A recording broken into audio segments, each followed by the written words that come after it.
Hi, everyone. This is Yachting International Radio, Diversity in Yachting. I'm your host, Gabriela, and this is my lovely guest, Katie Storr, today. She is a PADI Master Scuba Diver Instructor, a conservationist, a Chief Stewardess.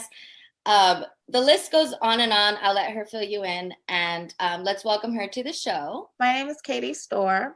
I am a stewardess. I do have a Chief Stewardess role. Like a certificate for it, but I don't actually work as a chief stewardess as yet. I'm working up to that, okay?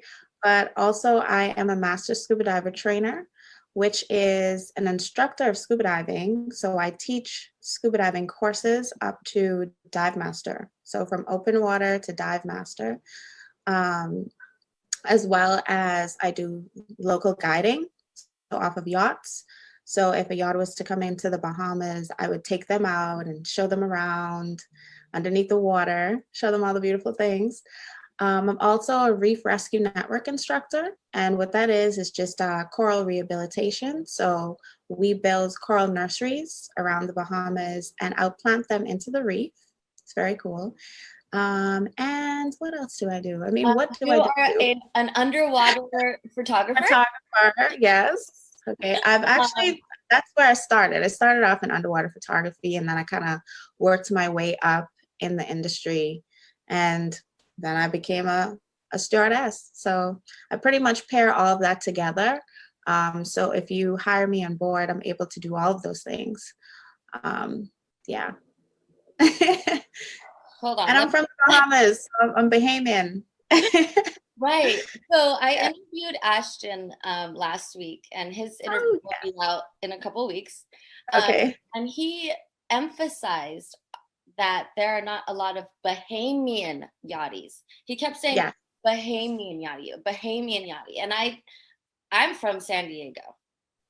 I don't want to, I like to say I'm like pretty traveled, but like, maybe in a way I'm not, because I did go swimming in the shark infested. You did? In Exuma? Was it like the nurse sharks? No, honey. In Nassau. Like, oh, like the actual shark site. Yeah. Oh, with the reef sharks. Oh, yes. That's amazing. You did that? It's amazing I survived. You didn't tell me. I would have gave you like the pro tips. Well, I'm here. I made it. Yes, made it. I have all my limbs. But like, so what I'm pretty ignorant when it comes to all things Bahamas. Okay. Yeah. I saw what you posted on Instagram with the list of all of the Ks, and I was like, there's like 100.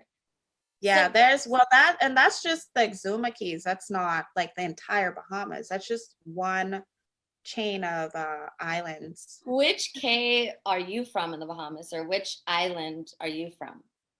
Okay, I'm from Nassau, so I was born and raised in Nassau. My family, some of my family is from San Salvador and Crooked Island. Okay. And I just recently moved back to San Salvador, and I've started building a home and everything, so that's pretty exciting. Ooh. Yeah. So yes. you're like establishing a home base after being a nomad as a yachty for all these years. Yes. I know that you do all these things with like conservation and like education about sharks, and I see all your photos about sharks, and it scares the hell out of me. But how did yachting get on your radar? Well, okay, so that's an interesting question. A lot of people ask me that. Well, my dad, all of my life, my dad's been a yacht captain. So pretty much from the day I was born, it's kind of like I was like born into this stuff. Mm-hmm. And I've worked with him even while I was in high school. So he would be delivering yachts from Fort Lauderdale to the Bahamas, and I would go along with him. I would help him with the paperwork, and at the time I was only like 15 years old, but it was fun. Like I enjoyed doing it. I enjoyed helping out my dad, and taking like the crossovers like from Fort Lauderdale straight into, so it was always fun. And then when I graduated high school, which was a long time ago, I won't say, but I don't even go there. I'm sure you're younger than me. Like, let's not do no, this. I'm not. I'm not. No. So when I graduated high school, you know, I wanted to become, it's crazy because I actually wanted to become a graphic artist like my mom. And when I got back home, because I lived in Fort Lauderdale during high school. So when I came back to the Bahamas, I was like, well, you know, what's making money right now? And my dad was like back and forth all the time. And I just kind of like stuck with him, did some work, day work, walking around the dock, you know, anything I could help my dad out with, working as a deckhand, cleaning inside, you know, like I just did a lot, you know. And at first it was just, you know, oh, I wanted to make money. And then I got into IT, and I did IT for quite some time, like maybe about 5 years. And then after IT, I had a really nice paying job in IT as a project manager and a personal assistant. And then I gave it up to become a dive instructor, which How everybody was like, horrible. yeah, everyone thought I was insane. They're like, oh, you're leaving your high paying job that you've worked so hard for to be a dive instructor. Like no one could comprehend why I would have done that, but I just wasn't happy. You know, I loved scuba diving, but I liked IT. It wasn't my passion. So I found a job listed as an underwater photographer, and I hopped on it. And I was like, I'm gonna do that. I'm gonna do this. And I left my job to become a dive instructor, and it's been great ever since. You know. Well, you see, this is the thing that fascinates me about you, because you are the co-founder of the Ocean of Color, yeah? Yeah. Okay. Along with Sandy, yes. Yeah. So like I know that Bahamas is A, full of Black people. Yeah. It is predominantly Black, yes. Yes. And B, water sports and all of these things are like normal there. Yeah. But for some of us from the States, those are white people activities. Yeah. So a lot of us don't get involved in kite surfing and surfing Yeah. and diving, like, because those things and sometimes in the States require money. And Yes. like You do. you have to have money to do these recreational activities, Oh, right. right? Exactly. Mhm. So what I love about your businesses and you is that you're like, you don't have to be white to be able to do this, No. right? And like No. I feel like that's part of the message, and it's not so, blatant the way that I say it, but it's like Yeah.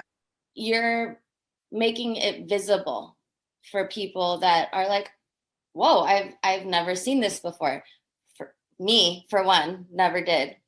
And I'm like, oh, because there's all these stigmas about Black people not being able to swim, and maybe that's just an American thing. Yes. I know, like even growing up, even like going to visit my grandmother in San Salvador, like I was always the kid that was in the water, you know. So it's something like, for instance, some parents would say, oh, don't get too close to the water, the sharks, or, you know, you can't swim, get away from there. It's never like, oh, let me find someone that can help you learn how to swim or encourage you, because this space is for everyone and it's not just for white people, you know. So we have to kind of break that and change that narrative, because it's not right. You know, there's kids that want to do those types of things, but if their parents and the mentors that they have are kind of like saying those negative things about it, then they're going to be like, oh, well, maybe I shouldn't do that, you know, or they're going to stop doing what they're passionate about because someone else said that it's not for you, when it is, you know. So that's my main goal when you see me on, you know, social media, is to put those photos out there of me doing those things, because when I first started, like I was looking for somebody that, you know, looked like me, and that was a hard thing to find. And I'm like, you know what, maybe I'm just gonna be my own hero and put those things online for everybody to see, and for them to know that you're welcomed here. It's not a white person thing, you know, it's an everyone thing. So that's kind of how the Ocean of Color came about, you know. Yeah. I love that. I love to see it. I love to see your braids floating around in the ocean. I don't have them today. I took them out. I love your curly hair. It looks, Thank you. I just love seeing natural hair and protective hairstyles underwater with Yeah. sparkles on and fins. And it's just, Yes. I'm, it could just be me. Maybe I'm just ignorant. But at the same time, seeing representation in mainstream media is, Hmm. So I mean, important. it's so important. And like It is. me seeing it as a 33-year-old woman is like expanding my own mind. And now it's making me think maybe I should take a Patty course. Yes, you should. I Maybe will do I that should come. for you. I Free think of charge. Take up the offer now. I'll cook for you or something. I don't know. But like, I would love to, but I think about how important it is for me to see those things and how important it is for our younger generation to see it. That it won't be like, well, that's a white person sport or that's a white person activity Yeah. or whatever. Like, I know it sounds silly and only the people from America will know what I'm talking about when I say this, maybe, but like, I'm just being honest. Like, it's not my parents either. I have an interracial family, so they didn't put these ideas in my head. It was the lack of seeing it. Yes, that's true. Or maybe And the lack of it resources. being around, like, even in schools, like I noticed, because I went to school over there, but I don't remember there being like, my school didn't have a pool. But those are some of the things that I think that needs to be put in place into school systems, different types of activities that are, open to everybody. Because it's easy to have a pool. You can just make a pool and the kids can come in and, have those types of courses, because diving is not just like, I feel like diving is really disciplined to me. It's taught me a lot. It's made so many different connections. And it's given me a lot of opportunities. So, and if you get certified, the amount of things you can do from just being a diver, I mean, there's underwater welding, there's crimes forensics underwater. Like, there's so many different jobs you can join. I think, doesn't the Navy have a dive team? Yes, and they have an emergency rescue. Right, emergency rescue, Coast Guard. Like, there's so many different avenues that you can take if you do decide to scuba dive, like, and that's the stuff that's not being said. It's just like, oh no, that's crazy. Why would you want to do that? All those sharks under the water, I'm like, are you worried about sharks? I really am. I'm terrified. In all honesty, like, hold on. Every time it says here that you are like a shark. Aren't you a shark awareness instructor? I am a shark awareness instructor. No, you don't have to be afraid. Look, you have to you have to be open-minded when it comes to sharks, because a lot of mainstream media really make sharks out to be terrifying and man-eaters and all that stuff. It's literally for ratings. It's not, there's only so much you could say about a shark, and because they look scary, people run with that, and like I said, they use that for ratings. Okay, I've seen it with my own eyes. I've worked in film as well, so I've seen them take things and really. You're the expert, so I'm gonna believe you on this one. And then what I was saying was, like, when I go scuba diving, sometimes I don't see sharks for a week. Not every time you go scuba diving, you're going to see a shark. A lot of places you travel around the world, I know people who dive every day and they don't see sharks at all. And they're like, oh, I just want to come to the Bahamas so I can see sharks. You don't always see them. I saw tons of sharks in the Bahamas. Yeah, you saw them in the Bahamas because they're actually, by law, they're protected here. So we do have, they're protected by law. So, you're going to see them because this is literally their home. Like, this is where they come. And you guys protect them here too, or there, here. Yeah. Let's talk about your stewardess, because you have so many more amazing things going on in your life other than being a super yacht chief stew, which is pretty huge. But like, I want to hear more about how you got in. Other than my father, and I think working with him really put me in a position where, I was placed in front of yacht owners, so that ended up just pretty much happening on its own. So I was able to contact all of the dock masters and everything because my dad is like friends with them, and he was like, oh, my daughter's getting into it, she's going to send you her CV, and if anybody's interested in hiring, so that's not how I originally got my first job, but that also helped because it was passed on. Now, I've never gotten a job from an agency ever. It's always been word of mouth. I did a great job. Someone told someone else that's a friend that has a yacht. It's never been like, I have all of my CVs and everything on all agency platforms. I mean, Crew Finders, Northrop, everyone. I've never gotten a job from an agency, which is strikingly crazy because, I have friends that have gotten jobs from agencies, but their picture was never on their CV. So it just makes me think, like, not to say that but it's crazy. And I actually tested this. I took it off and I got a call. I didn't get a job, but I got a call. So it's insane, and the thing is, my name is Katie, so most of the time people think that I am white because of my name, and then when I pull up there and I'm this Black girl with curves and shape, it's like, oh. You're like, oh, so, yeah, I have this goddess on board. so and I have heard a lot of times that I am intimidating, and I don't think it's my personality. It's just, it's kind of like, I don't know, maybe a resting bitch face or something. No.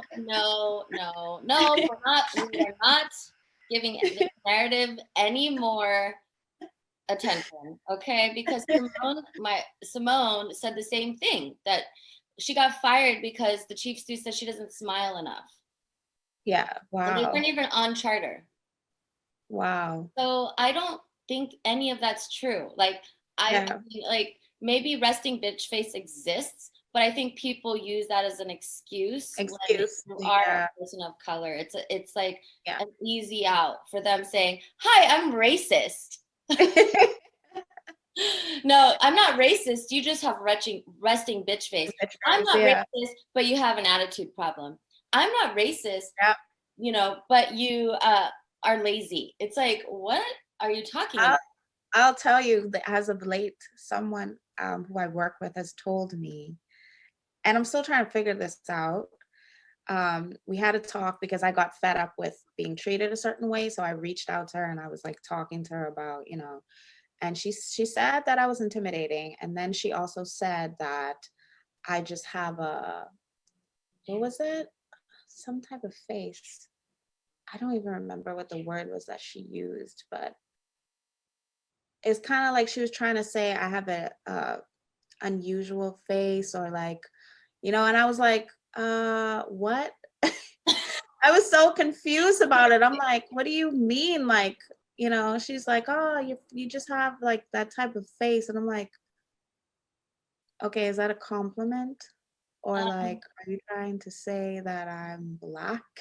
That's what's the word? One of those faces. You're just Black. I don't yeah, and then she would do this thing where she would like, she knows that we're working together because we're like the only two people in the room present and we're interior. So, she would like, I would walk up to her and I realized that every time I walked up to her, she would literally get startled or afraid of me. And she would clutch the purse? Yes. No, not the purse, but she would be working or doing something and she literally would like get afraid of me, Gabby. And I was like, okay. So I talked to her about it. I'm like, look, you have to tell me, like, if I'm in a room, if we work together, like, I know you're in here. I know eventually you're going to walk up on me and ask me something. So why would I get afraid?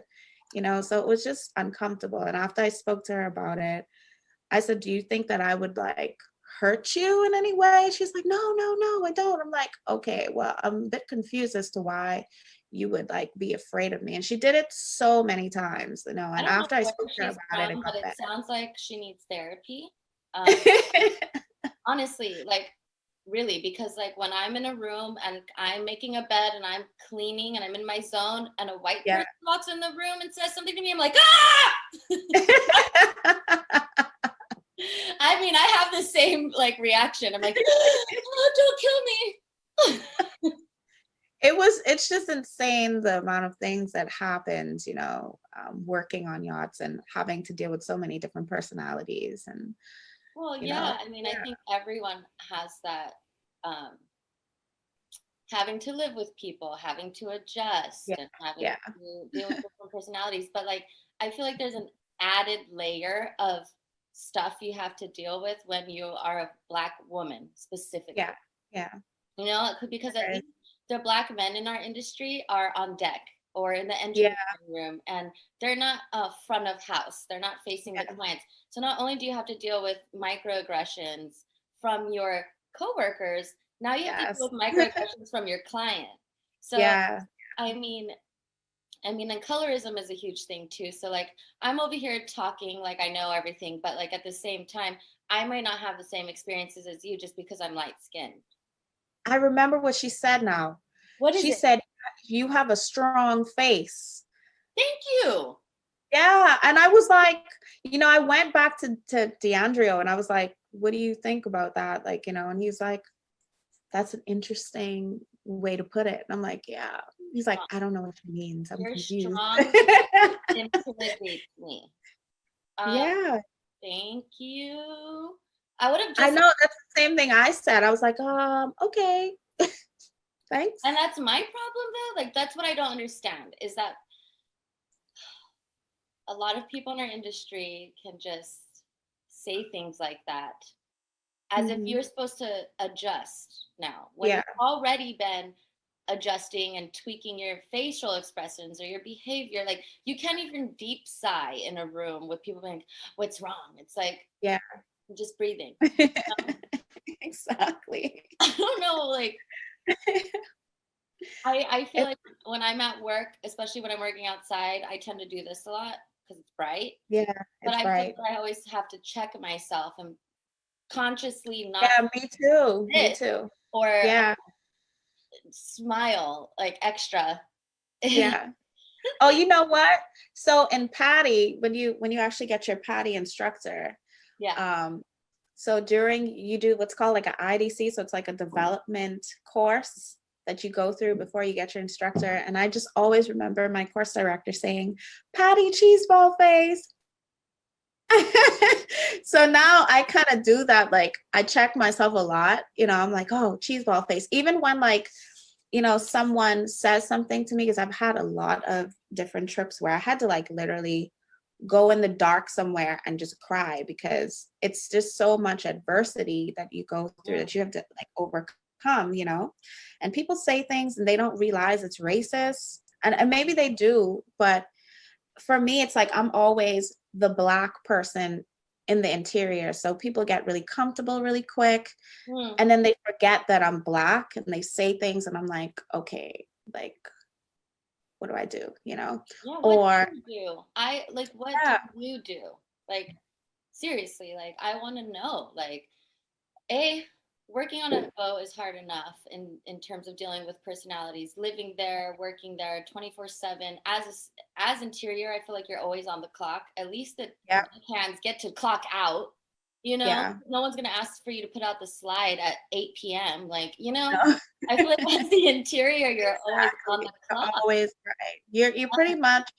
You're pretty much up until the guests go down, And then So you're up as soon as and they then you're still up after they go down because you kind of have to straighten things up. And then if you have to prep anything for the next morning, you kind of have to get all of that done before you even say, oh, I'm headed to bed. Mhm. And then when you get to bed, it's like you either have to shower and kind of like wind down and get yourself ready. And then you have to creep into your room because you don't want to like disturb anyone. And you might have had a really long day and you kind of just want to sit there and just bawl out and cry because it's like so much you went through, but you That's kind of what just I have want to to suck know. it up. Yeah. How do you deal with being the only Black woman on board sometimes? A lot of times for me, I would say I'll give you my daily routine because maybe that'll help you because I deal with that kind of stuff on a daily basis. So when I do wake up, you know, I kind of like, I don't just get out of bed. I open my eyes. I'm usually like the second person in the bathroom. So I'm like a 6 o'clock up at 6 in the bathroom till 6:30, up on deck till at 7. But I just lay there for a little bit and I kind of do affirmations. So I kind of have to tell myself, you're ready for the day. You've got this, and it's a lot of times that's what it is for me. It's me telling myself that I'm going to be okay and I'm a strong person. And this is just a walk in the park. You've got this, like you've dealt with like worse things than this, like you'll get through it. So it's usually me having to like tell myself that. And then when I actually encounter it, sometimes I just brush it off because I can't pay attention to it at that moment because I'm like working. So I just ignore it. And then I get back to it when I've already thought about it because I don't like, I'm very much a person, if I were to respond right on the spot, it would be very harsh. It would probably make you cry. And I would probably get fired. So I've had to learn how, like, I'm serious. I've had to learn how to ignore certain things, walk away, deal with because the clients are more important than you telling me something of that sort. You know what I mean? Like, absolutely. If I'm getting a drink or if I'm dealing with something, I'm running around. My tasks per day are like in the hundreds. So I'm literally like, I can't listen to what you're saying right now. I got to go. And then I get back to it later and I'm like, hey, what you said today wasn't, like it's wrong. It's racist. I actually tell people that because I feel like if you don't, they're going to continuously do it. And they're not going to, some people don't even realize what they're saying is racist. So you have to kind of really explain to them, which is sad. But I find that a lot of times too, like a lot of people I work with, they didn't grow up seeing people like us. Like they come from these backgrounds where they probably didn't see Black people. They didn't have them as friends. They're watching certain shows that don't even depict, that's true. Like they don't know, like they really don't know. And I literally cannot name one movie or TV show that has to do with the ocean with Black characters, unless it's a movie about slavery, which is really which is sad. Yes, actually, now that I think about it. So some of these people are growing up with no Black they don't know how to act. They don't know how to act. They don't know how to act. Trust me. So yes, you have to expose them. You have to say to them, okay, I that hurt my feelings. You should say that because if you don't, they're gonna just continuously do it. And I have like one of my coworkers is like that. Like she literally is clueless, but like I've been talking to her and she's gotten a bit better. At it. And are you getting paid to educate people? You're adding an extra duty to my list of duties now, and I'm not getting paid for it. So this is getting frustrating. And I feel like it sounds harsh that I say that, but like white people don't have to consider any of this. They just get to focus 100% on their job sometimes. Yeah. And not in just yachting. I'm not just gonna bash yachting because I think it's a great career. Yeah. I think it offers so much. It's super fulfilling. But I'm just saying, like, I wanted people to be aware of this. Like, you get to clock in and only worry about your actual job. You don't have to worry about educating people on how to talk to you. Or how to just be strong. Yeah. You have to do all of that. Plus, you have to like literally build up this like hard shell and you have to get those things done, So that's for me, that's the hard part, is like constantly building up a hard shell to protect myself from those types of things, just to perform. And if I want to perform to the best of my ability, like having to do that and what you said, like, it's like, it's so much. It's like, girl, you have 5 jobs. It's like you have 5 jobs. Everyone else has 1. Everyone else on the boat is like, la da da da da. Yeah. Let me polish this stainless steel. And you're like, I gotta watch my face. I gotta make sure my hair is whatever. I have to tell you not to talk to me that way in a nice way. So then you don't say I have an attitude and then write me off as the angry black girl. Like, and then there's the uniforms. the That's another uniform. thing too. Uniforms are like, I mean, it might sound crazy, but every time I went, I have, listen to this, I have about 5 skirts, every one a different color. And you And I bring take them? those, I carry those with me because when I first got into it, I kept going onto boats and I couldn't find anything that fit me because I am very curvy, so you know, and my butt's not You that got a small, booty. you know. That's So booty. talk about people wearing a size 0 and I'm wearing a size 10, you know, so it's just like, Excuse and you me, don't ever really find size 10 let me tell on you, board, you know, the so zeros don't even fit right. yeah, they don't fit. Yeah. So they're like, they fit you around your hips and your butt, and then they're like huge around the waist. Like, I don't Yeah. see any of the yachting brands, and you all know who I'm talking about because there's like two. Well, They're not made for like our body types. Right? no. Yeah, I found one brand that really stands out to me that I've used for years now, and it's Beach Bum. Beach bum? They have yacht Yeah, wear? I think it's Beach Bum. I'll have to check my skirt, but I think it is Beach Bum. Um, and they have like a really nice skirt. Like it has zips to the side, and it's like girl, it fits. And I have those in every color.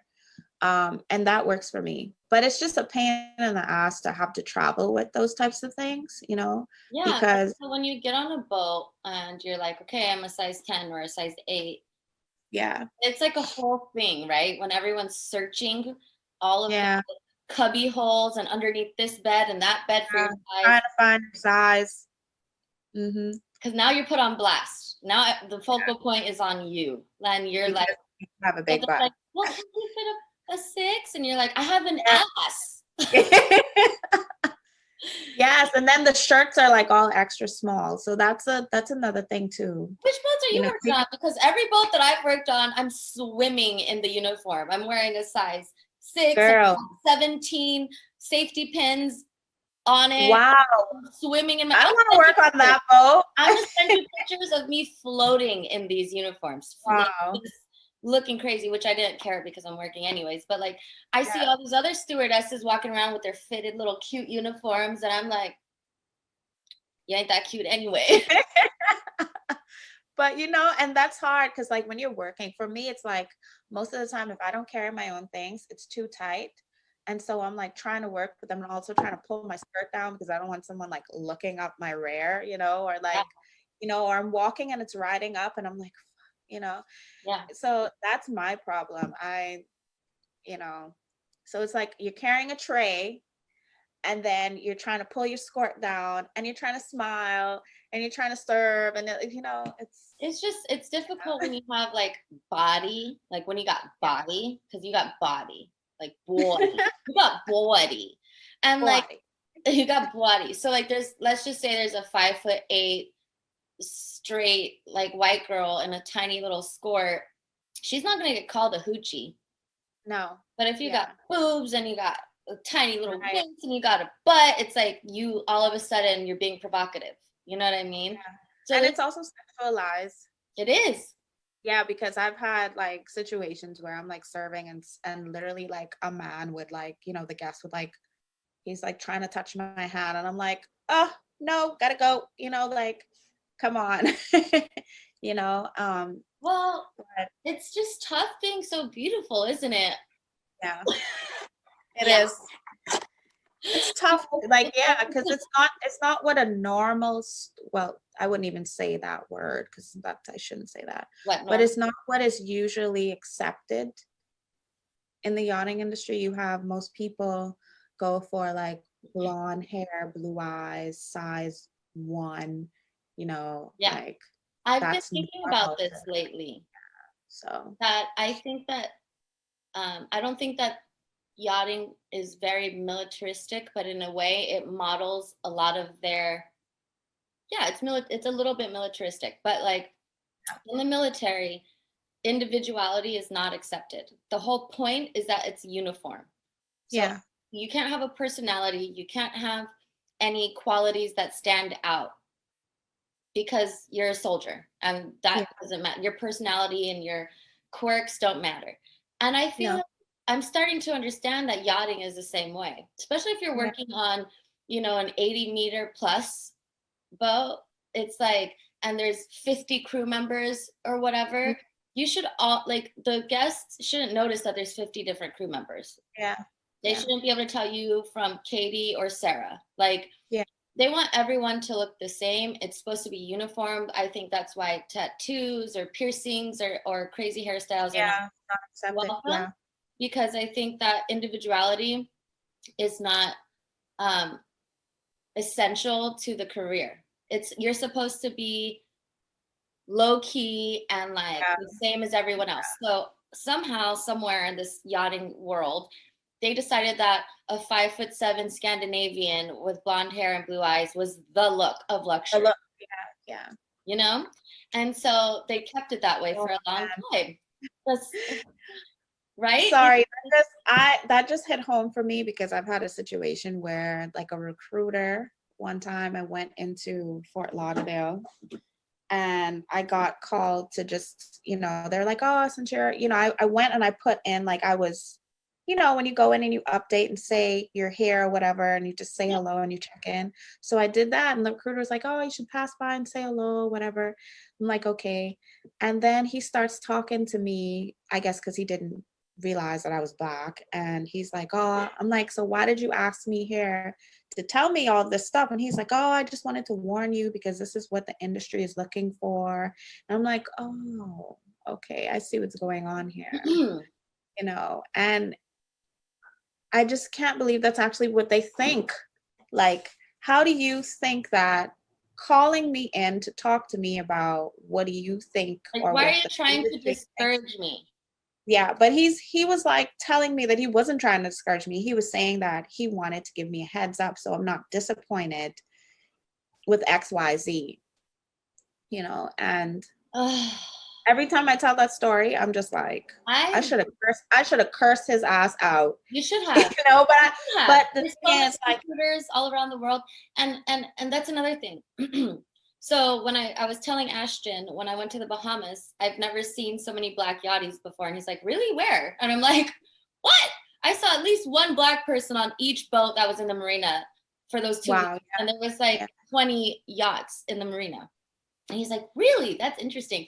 And I'm like, well, not all of them were Bahamian, but like, that was the first time I've ever seen so many Black yachties working in my life. Like, right. And he's like, wow, that's interesting because, he comes from a family of captains. So with that being said, I want to go to the Med. I want to work on a boat in the Med. Like, but I'm scared because, like, I even know, I don't want to say I know how all Europeans think, but at the same time, I'm like, what are the chances of me getting on a boat that's going to the Med with a certain mentality of luxury is light skin, luxury is no tattoos, luxury is straight hair, luxury is light eyes, like, and I know that that's a whole different ball game, right over there. So like you said, you've worked on, all your yachts have been in the Bahamas. Would you say to Black people wanting to get in the industry that they should start in the Bahamas and gain their longevity and experience in the Bahamas before venturing out? Or do you say go for it and, like, let's break the mold? Well, I would say go for it because I have a friend that works, he's a first mate on, like, I think it's over about 200 something feet. And he's been working in the Med for years. Every time I talk to him, he's somewhere new. I think I just recently messaged him, like, in Christmas, and it was like he was in Dubai, like, he's all over, like, he's working, so it is possible. I would say if it's something that you dream of, you do it. For me, it's just I never went to the Med because I never knew if I could be that far away from home, or if I would get to scuba dive, or, like, it was so many variables that I was thinking about. And I really want to build an industry where I live. And the only way for me to do that is to be hands-on in it here. So that's why, you know, I didn't go. I've never had an interest in it. But I would say, you know, if you're in the US and it's closer for you to come into the Caribbean to start your experience, then go for it. I mean, there's places like Aruba, St. Kitts, St. Martin, like there's like so many avenues, so many different places. Jamaica, you know, you don't have to just come to the Bahamas, but the Bahamas is close in proximity. So if that's a good place for you to start and you want to not be so far away from home, give it a try. Yeah. That's what I would say. Well, one of the reasons why I like this show is because, all right, we've already pointed it out. It's not a secret. There's hardly any Black people in yachting.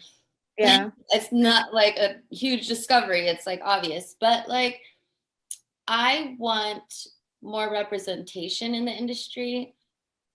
And I think that just us talking about this, just letting people know like, hey, we're out here. I love this. See, and this is why we all need to talk, because maybe there's a future Black yachty out there that's watching this. Like, how do I get started? Where should I go?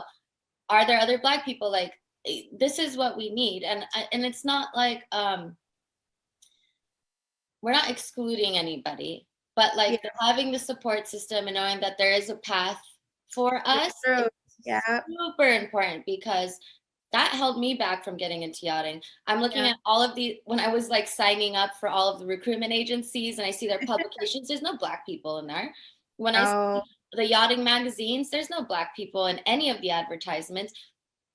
I'm not going to name the magazine, but there's a certain yachting magazine where they interview or highlight a crewmate, like every issue. Like every issue that comes out, they're like, chef or first mate on this boat, blah, blah. I have really yet to see a Black person being interviewed. Like, so I just think just being visible at all and just being frank and honest about yachting is very important. I hope that support is extremely important. It is. Like, why would you think to get into an industry when we were talking about diving or whatever, water sports, like, if I never saw any Black person on TV, I just don't think it's for me. Like, call me dumb or just like small-minded, I don't know.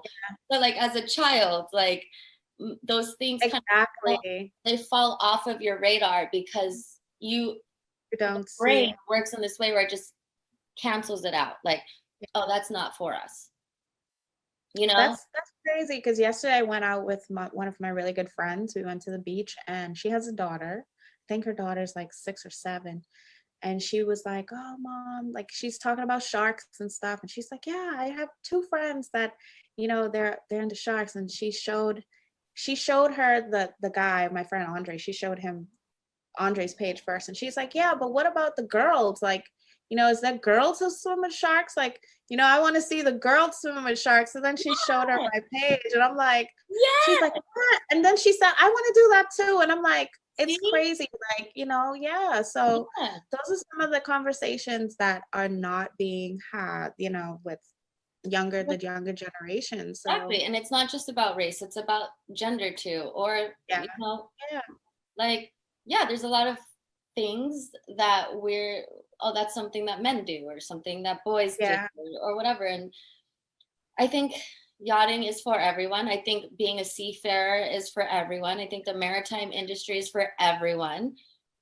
And it just, I know there's a ton of women out there that work in this industry. I know there are. It's the lack of visibility. Yes. That's all it is. Like there are a bunch of female captains and female engineers and first mates that, like, you know, maybe they're just quiet about it because they're like, I've been through so much to get here. Like, I don't even feel like talking about it anymore. A lot of people think that if they do speak out about it, it's going to ruin their careers. You know, that's another thing. But I mean, how else would I know? Like, so me discussing what I've been through with you, you know, maybe you can relate to that. And what I said to you maybe could have helped you with your situation. You know what I mean? Like now you have someone that's relatable, that has been through it already, and they're now giving you advice on how to, overcome whatever it is that you're going through in your situation, or on the boat. So, so I feel like it's just like you said, we have to have these conversations so we're able to talk about things we're going through. And it's good to share because it helps you with, just getting through it. Absolutely. And you might be helping someone else, like you said, Yeah. that is afraid to speak out, or maybe they're on a boat and they feel like they're experiencing racism, but they can't say anything. Yeah. And instead of just internalizing it and like eating it up, like just watching the show, even if it's in secrecy, it's like, oh, okay, it's not just me. Yeah, it's not just me, right? It's someone else that also has that, so. Oh, and there's so my friend Ine Albury, she's another stewardess. She has an online course that she's made on Udemy that's called Break Into Yachting. So it's like an introductory to yachting, the yachting industry. And it's very informative, and it's a Black girl talking about yachting and teaching about yachting, and it's such an amazing course. Like, I've actually, she gave it to me to really go through and see, how it is, and to give her some advice on anything that maybe we could change or work better at. And we've actually gotten a good number of students that were Bahamian that took the course. But I feel like internationally, like, Black people need to get into this, like, take the course. It's like $20. Oh, that's not bad. And yeah, it's not bad. And it's just an introductory. So it's just kind of like telling you of, like yachting terms, uniforms, CV, like the basic stuff, to even see if this is something that you would take on as a career, because a lot of people don't even know that the yachting industry exists. Hello. So yeah, so it's a very good course. I can actually send you the link. Please do. Yes. So you can take a look at it.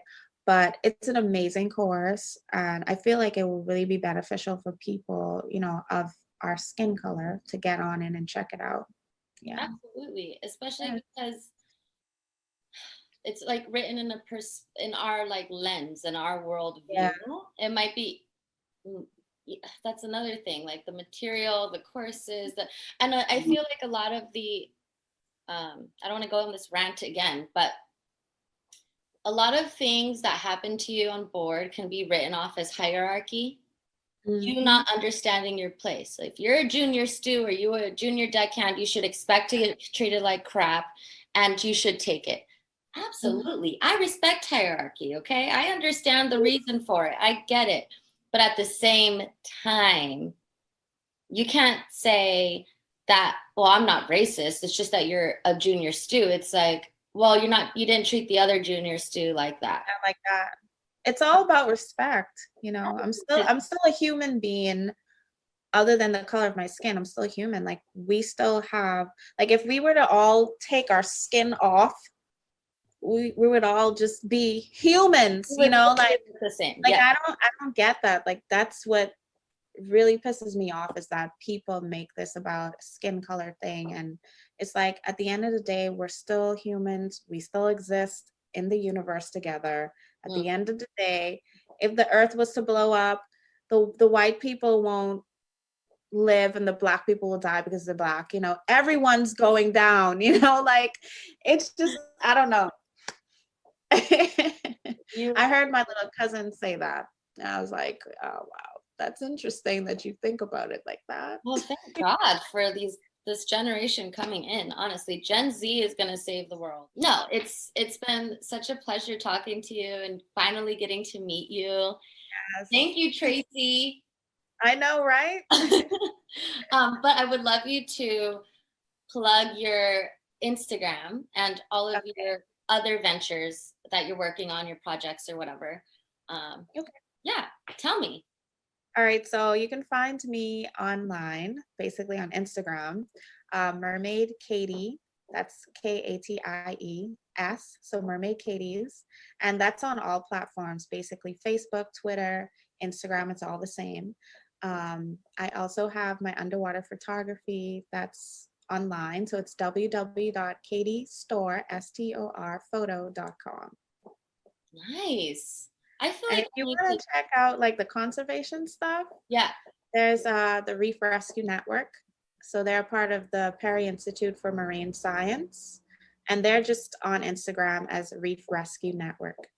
Reef Rescue Network. Rescue Network, yes. I feel like you're kind of a marine biologist, like a freelance marine biologist in Well, some. I'm not actually a biologist. I'm just a conservationist.